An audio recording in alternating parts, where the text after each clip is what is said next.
آدمی سمجھتا ہے کیونکہ اس مہینے میں پیارے نبی صلی اللہ علیہ وسلم کے پیارے نواسے حضرت حسین رضی اللہ تعالیٰ عنہ اپنے خاندان کے 72 افراد کے ساتھ شہید ہوئے، شاید اس وجہ سے اس مہینے کی فضیلت ہے۔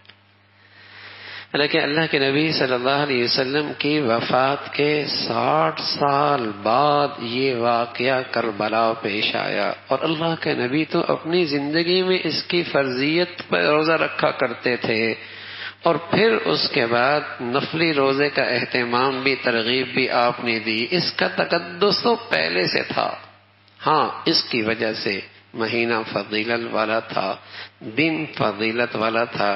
حضرت حسین کی شہادت کو 2 چاند اور لگ گئے، انہیں مرتبہ اور مل گئی، یہ ہے۔ تو آپ علیہ الصلوۃ والسلام نے اس مہینے میں جو عمل کیا وہ یہ کیا کہ روزہ رکھا، اور ایک اور ہدایت بھی دی، آپ نے فرمایا یہودی چونکہ روزہ رکھتے ہیں 10 کا، تو ہم ان کی مشابہت اختیار نہیں کریں گے، ہم 9-10 رکھیں گے، ایک روزہ بڑھا دیں گے اس کے ساتھ۔ یعنی آپ کو یہ بھی پسند نہیں کہ میری امت، میرے ماننے والی کسی اور قوم کی مشابہت اختیار کرے، چاہے وہ عبادت ہی کے اندر کیوں نہ ہو۔ آپ کی غیرت نے اسے گوارا نہ کیا کہ میری امت کسی اور قوم کی مشابہت اختیار کرے، اگرچہ عبادت ہی کیوں نہ ہو۔ فرمانا نا آئندہ 9 بھی رکھوں گا، ایک روزہ اور بڑھا دوں گا۔ پھر آپ علیہ الصلوۃ والسلام کا یہ مبارک ارشاد بھی ہے، من تشبہ بقوم فہو منہم، جو جس سے مشابہت اختیار کرے گا قیامت میں انہی کے ساتھ اٹھایا جائے۔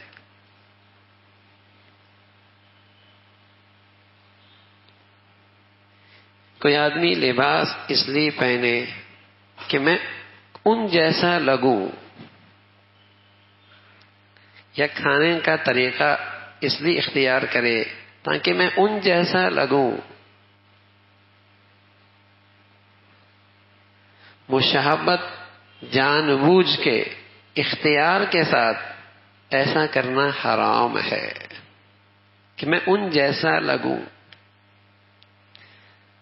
یہ جو مشابہت ہے کہ اختیار کے ساتھ، ارادے کے ساتھ کسی غیر قوم کی مشابہت اختیار کرنا، یہ جو مشابہت اختیار کی جاتی ہے، اس مشابہت سے پہلے ان کی عظمت دل میں آتی ہے، ان کی محبت دل میں آتی ہے، پھر ان کا طریقہ اس کی زندگی میں آتا ہے، اور یہ دینی غیرت کے خلاف ہے، یہ ایمانی اسلامی غیرت کے خلاف ہے۔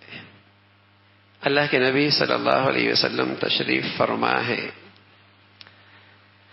حضرت عمر رضی اللہ تعالیٰ عنہ بیٹھے ہیں اور ابو بکر رضی اللہ تعالیٰ عنہ بیٹھے، تو حضرت عمر تورات کھول کر دیکھنے لگے، تو اللہ کے نبی کے چہرہ سرخ ہو گیا۔ حضرت صدیق اکبر رضی اللہ تعالیٰ عنہ نے عمر کونی ماری، کیا کر رہے ہو؟ اللہ کے نبی کا چہرہ نہیں دیکھ رہے؟ تو فوراً احساس ہوا حضرت عمر رضی اللہ تعالیٰ عنہ کو، اور فوراً اللہ کی وحدانیت کا، اپنے نبی کی رسالت کا اور دین اسلام کی عظمت کا اقرار، اعتراف کیا۔ تو اللہ کے نبی صلی اللہ علیہ وسلم فرمانے لگے، عمر اگر آج موسیٰ علیہ السلام بھی قبر سے زندہ ہو کے آ جائیں تو ان کی نجات کا راستہ بھی میرے طریقے کے سوا اور کوئی نہیں۔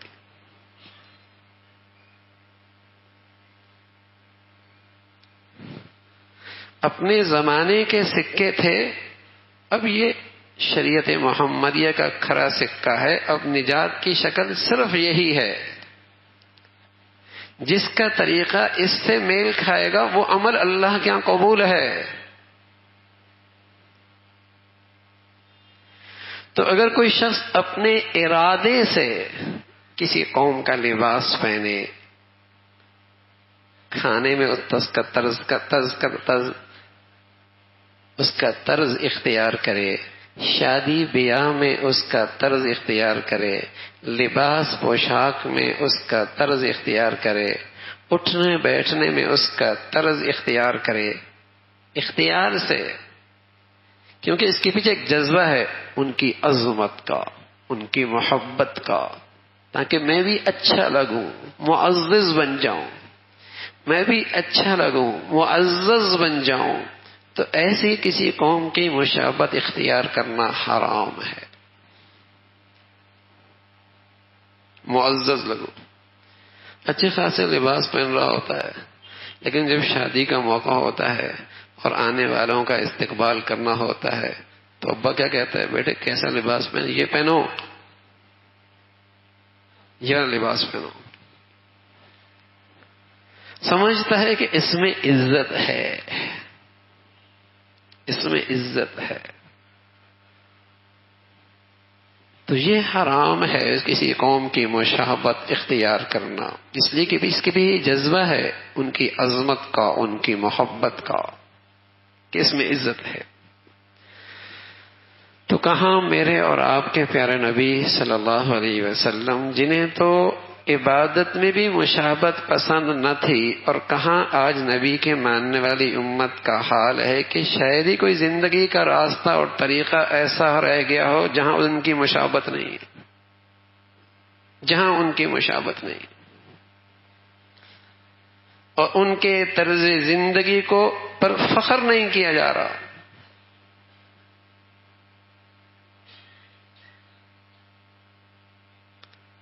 اور ان کے طرز عمل میں عزت سمجھی جا رہی ہے.